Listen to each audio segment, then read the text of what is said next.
Vamos falar de maçonaria, então, que eu acho que é a mais famosa, a mais falada. Sim. Como que surge a maçonaria? Então, eu vou só tomar uma aguinha aqui rapidinho. Tranquilo. Como já se falou muito sobre esse assunto, eu vou tentar contar isso de uma forma diferente. Tá bom. Mas fora do normal. Vem do Egito mesmo ou não? Segundo eles, vem. É? Porque são conhecimentos... Na verdade, dá até pra andar mais pra trás. Sério? Vem de Atlântida, né? Se for... A Atlântida passou pro Egito. Caramba. Entendeu? Porque a ideia de Atlântida é o seguinte, os caras tinham conhecimento de alto nível, tinha tecnologia melhor que a de hoje. Era uma civilização mais avançada. Muito avançada, só que aí eles começaram a usar esse conhecimento para dominar, para subjugar, para o mal. Aí os deuses destruíram a Atlântida. E quando os deuses destroem a Atlântida, esse conhecimento é preservado por algumas poucas pessoas que sobraram daquilo ali. Esse conhecimento, então, ele sobrevive no Egito. Então o Egito vai tentar cultivar esse resto desse conhecimento. É claro que quando a gente fala de Atlântida, a gente está falando de uma coisa que, adaptando para a Bíblia, é o dilúvio, né? Ah, é? É, o equivalente ao dilúvio. O dilúvio que veio para destruir a Atlântida. Também. Que veio para destruir aquela civilização pré-diluviana que era... A Bíblia diz que naquela época o coração do homem era continuamente mau, né?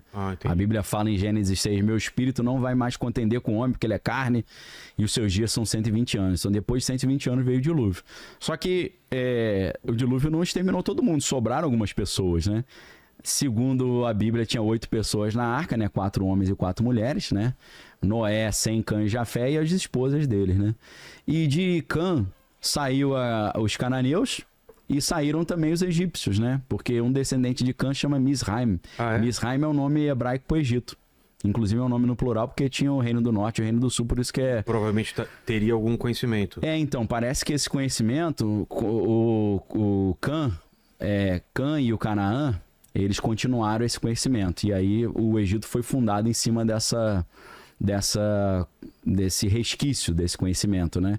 Talvez essa arca também não seria só de material genético, mas também de conhecimento técnico. Também, com certeza. A própria estrutura arquitetônica da arca é incrível. É um negócio que é impressionante. São medidas que você usa hoje para construir um navio. Você vê que é um navio que é... perfeito para suportar um cataclisma daquele, né? Porque ele praticamente tem um centro de gravidade que ele não tomba. Então, isso o maçom, ele gosta muito disso, né? As medidas de um navio que sobreviva a isso. Porque para eles, como é arquitetura, é construção, é engenharia, é tudo com base nos números e nas medidas, né? E não deixa de ser uma coisa mágica para quem não entende, né? Totalmente mágica, com certeza. Papel para você e você, sem a gente transforma aquilo no navio. Num navio, num prédio, numa coisa. Como o cara morreu, deixou escrito, aí passou esse conhecimento, né?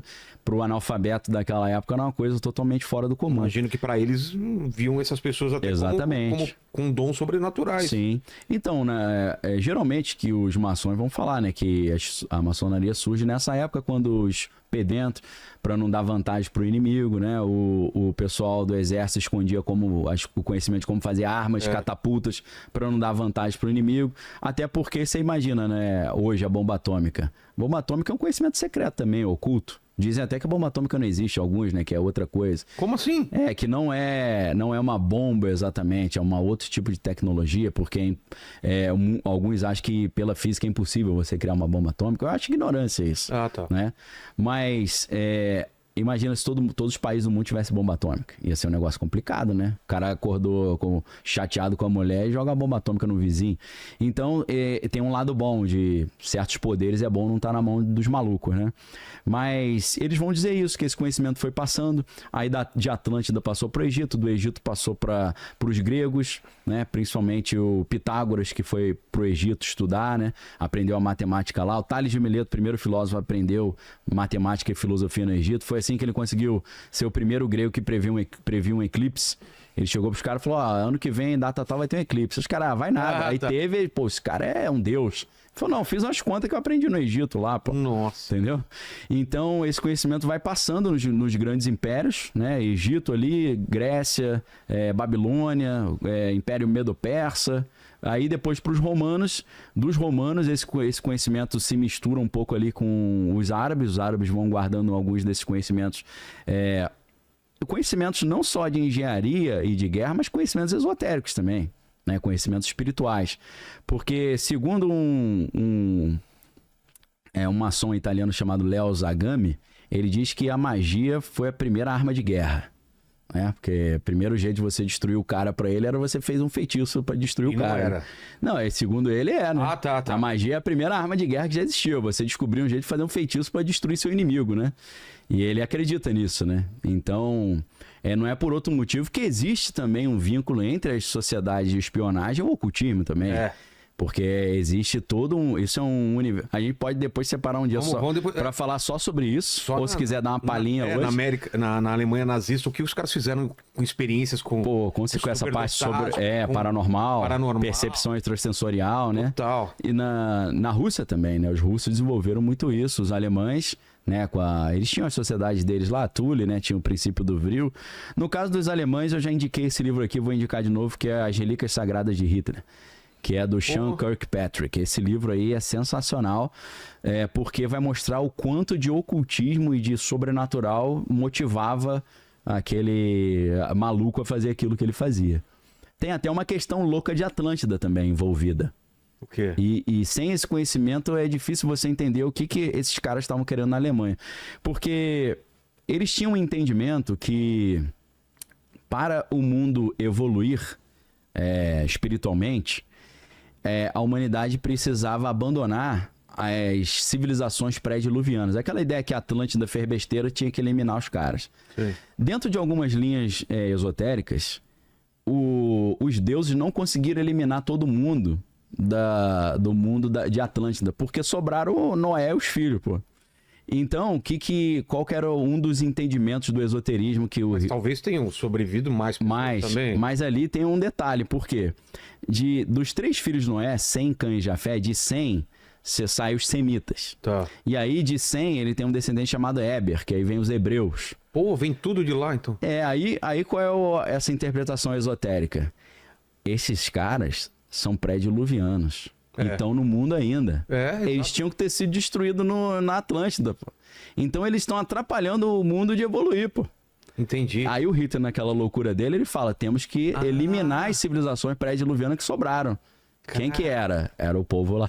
Ele fez todo esse caminho. Tinha esse cálculo, Nossa, e que ele acreditava, se ele exterminasse esse povo e tivesse acesso a umas relíquias sagradas como a Arca da Aliança, a lança de Longino que perfurou Jesus, e ele realmente estava procurando isso tudo, isso é fato, não é só filme do Indiana Jones, não. Aquilo é real. O cálice. Tem um cara, um alemão, que era o Indiana Jones real, né? Que é o Walter Horn, o nome dele. E ele era obcecado com o Santo Grau. Ele tava essa lança e a Arca da Aliança. Essa história é claro que não é idêntico ao filme, mas tem base na realidade. Eu fiquei meio em choque, assim, porque eu assisto Indiana Jones desde criança, né? Aí eu falei, caraca, tem base na história, isso? Para pegar uma Faz sentido? Caraca, fiquei assim, não acredito, né? Até que eu achei esse livro do Sean Kirkpatrick, As Relíquias Sagradas de Hitler. Falei, caraca, tem documento histórico, comprova isso. Então ele achava que se ele conseguisse eliminar esse povo pré-diluviano, ele ia conseguir instaurar o Terceiro Reich dele. Aquele reino milenar de 1000 anos. Então, para ele era uma necessidade. Aquela maldade que ele fez com o povo lá de Israel foi motivado por essa interpretação degenerada, esotérica, maluca dele, entendeu? Entendi. Isso ajuda a entender um pouco a maluquice dele.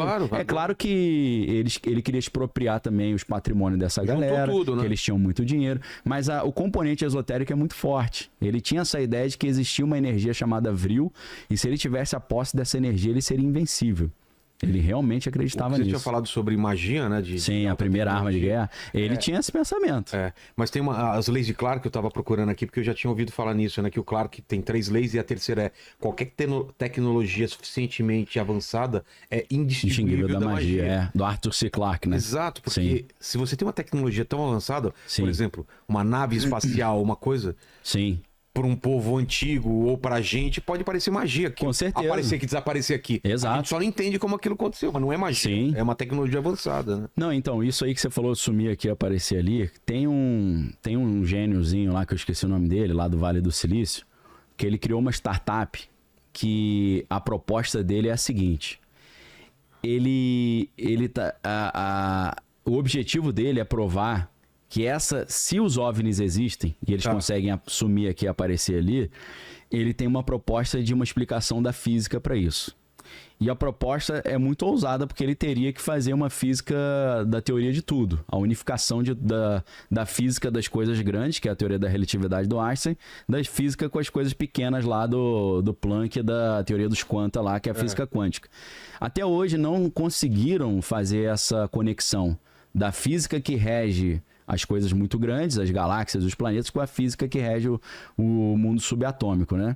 A teoria das cordas era uma tentativa de fazer isso, mas parece que não deu certo, né? Hoje em dia eles meio que descartaram já. Teoria M, teoria das Exatamente, cordas. isso aí. Você colocar mais dimensões para funcionar os cálculos. Exato. E uma das explicações que eu já ouvi também, os objetos que somem daqui separaram ali, simplesmente porque elas estão atuando em outras dimensões. Sim, então, exatamente.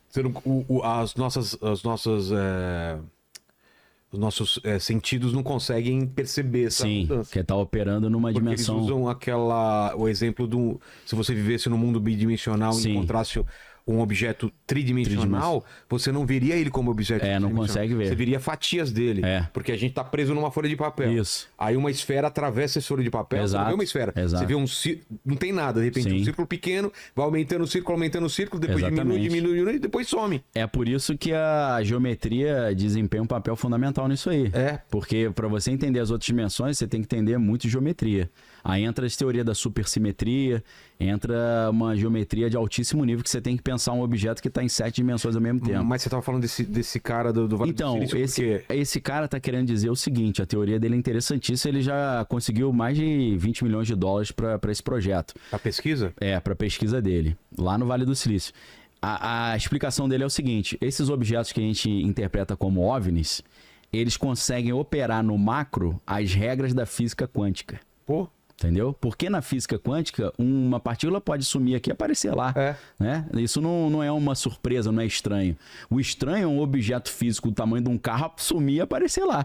Então ele diz que existe uma física que consegue aplicar as regras do quântico no macro. Cara, quântico é muito louco, né? É muito louco. 2 partículas separadas no espaço transferem essa informação com uma velocidade maior que o da luz. Sim. Então... Não, você vai ver o paradoxo de Thoma lá, explica que quando você tem um elétron potencial, aí o elétron potencial vira um elétron real, ele já ao mesmo tempo cria a antítese dele, o inverso dele. Por isso que o Einstein achava tudo isso meio... Ele ficava meio chateado, né? Pois é fantasmagórico essa parada. E é tudo muito aleatório, muito relativo, né? Então é tudo estatístico, né? Ele ficava chateado com a estatística. Cara, a ideia dele A ideia dele é interessantíssima, é genial, né? Se ele conseguir explicar que a física quântica está sendo aplicada a objetos grandes, né? Então ele está tentando fazer essa unificação. Isso é interessante pra caramba, né? Eu estou só complementando, você falou que é aquela do Arthur C. Clarke, né? Que seria indistinguível da magia.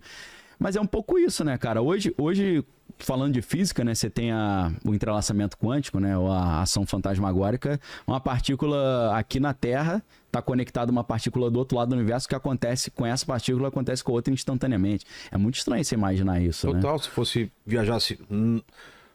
Dizem que o Einstein propõe que nada viaja numa velocidade maior que a da luz. Sim. Demoraria milhares de anos ou milhões de anos para ir até lá e não ia ser Então, e se você consegue fazer esse entrelaçamento quântico, ou consegue estabilizar isso, você consegue ter um meio de comunicação instantâneo no universo inteiro. Já pensou? Isso você tá ligado, você sabe disso, porque o problema dos 3 corpos é isso. Eles conseguem se comunicar, os alienígenas com a Terra por causa do entrelaçamento quântico. Verdade. E hoje a gente sabe que isso, em tese, é possível. Sófon, sei lá, ele usa o lance do sófon. Sim. Com neutrino também, que é uma partícula mais recente, comparada com o próton e o elétron, o neutrino seria possível fazer isso também. Então, eu acho que daqui a pouco, muita coisa que a gente entende hoje como milagre, como mundo espiritual, vai ser explicado se essa solução da física aí aparecer. O quântico pode ajudar. Talvez algumas sociedades secretas já tenham descoberto algumas das soluções, eles estão guardando para eles. A gente ouviu muito falar sobre clonagem, não sei o que, e de repente desapareceu esse assunto. Nada pararam impede de falar, que esses caras não estão fazendo um monte de, com certeza, de teste, de pesquisa, e esse negócio já avançou pra caramba. Sim, com certeza. Eles fazem o diversionismo, que é distrair a atenção. E quando divulga, já é uma coisa absurda, assim. Com certeza. E aí já vulgarizou, tem um monte de clone aí, a gente não sabe, né? É uma opção, né? Mas a gente tá falando da história da maçonaria ainda, né? Vamos voltar pra maçonaria. Então, o que acontece, né? Esse conhecimento de construção, esse conhecimento bélico, esse conhecimento de comunicação, a escrita, ele vai sendo passado, né, de império para império, de geração em geração, até que você chega ali numa época em que muitos árabes conseguiram guardar esse conhecimento, e uma sociedade secreta curiosíssima, interessantíssima, é a Ordem dos Assassinos, que dá origem a Assassin's Creed.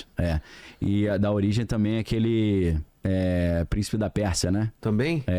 Tanto o jogo quanto o filme, né? Porque o Príncipe da Pérsia, ele é dos assassinos, ele entra pros assassinos, tem aquele salto da morte, que ele pula da torre, entendeu? Tem tudo a ver com Assassin's Creed, né? Então, esse cara, o nome dele é Hassan ibn Sabah, que era o líder desse grupo. O que acontece? Era uma época que o mundo árabe estava todo sendo islamizado, né? Tava tendo ali, depois do ano 600 e pouco, tava tendo a Revolução Islâmica, né? E ele não queria virar islâmico. E aí o que ele fez? Já malandramente. Ele montou ali um grupo de soldados ali, que eram soldados kamikaze. Como é que ele fazia isso? Ele pegava o cara, trazia pro palácio dele e falava assim, ó, eu tenho poder para decidir quem vai pro céu e quem vai pro inferno. Aí o cara, duvido, ele fala, senta aqui na mesa que você vai ver. Aí ele botava um banquete assim pro cara, o cara começava a comer, só que aí o banquete estava misturado com haxixe. Aí o cara começava a comer e ficava doidaço. Quando ele via que o cara tava doidão, ele abria uma portinha, aí tinha um harém com mulheres maravilhosas, ele falava pro cara, ó, curte aí. Aí o cara curtia, aí quando ele sentia que a onda tava passando, ele puxava o cara e botava na mesa de novo. Aí o cara falava, pô, mó viagem isso. Ele falou, então, eu tenho esse poder de te levar para o paraíso. O paraíso tem as 70 virgens lá. Eu te levo para lá, porque eu tenho esse poder. Aí o cara, pô, o cara é sinistro mesmo. Então, ele acreditava que se ele morresse pelo Hassan ibn Sabah, ele ia parar no harém lá. Então, ele cria um grupo de caras que são kamikazes total. E ele conseguiu fazer o quê? Ele espalhou esses emissários dele, infiltrados em todos os exércitos dos inimigos dele. Os caras atingiram um posto de general, de comandante lá. Então, quando finalmente o palácio dele foi cercado, os caras, os 10 reis foram pra cima dele. E falaram pra ele, ó, melhor você se render que vai sair mais barato. Aí ele falou, começou a rir, falou, você só tá vivo porque eu quero. Aí o cara falou, como assim? Aí ele, meus soldados estão dispostos a morrer por mim. Os caras, estão mesmo? Aí ele fazia assim com a mão, os caras pulavam de cabeça de cima do muro do palácio, morria. Sim. Aí os caras, pô, estranho isso, né? Aí o cara falou, meu irmão, te dou 24 horas pra você se render, amanhã eu volto. Aí o cara ia dormir e acordava com uma adaga dos soldados do Hassan ibn Sabah do lado da cabeça dele. Ele falou, pô, minha guarda tá infiltrada. Então ele ganhava, como é que ele ganhou esse poder? Se infiltrando e botando o haxixe para fazer os caras, né, acreditarem nesses poderes espirituais dele. O haxixe dá origem aos hashishim. Os hashishim são os assassinos. A palavra assassino vem dos hashishim. São os caras que eram da ordem do hashish ou dos assassinos do Hassan ibn Sabah.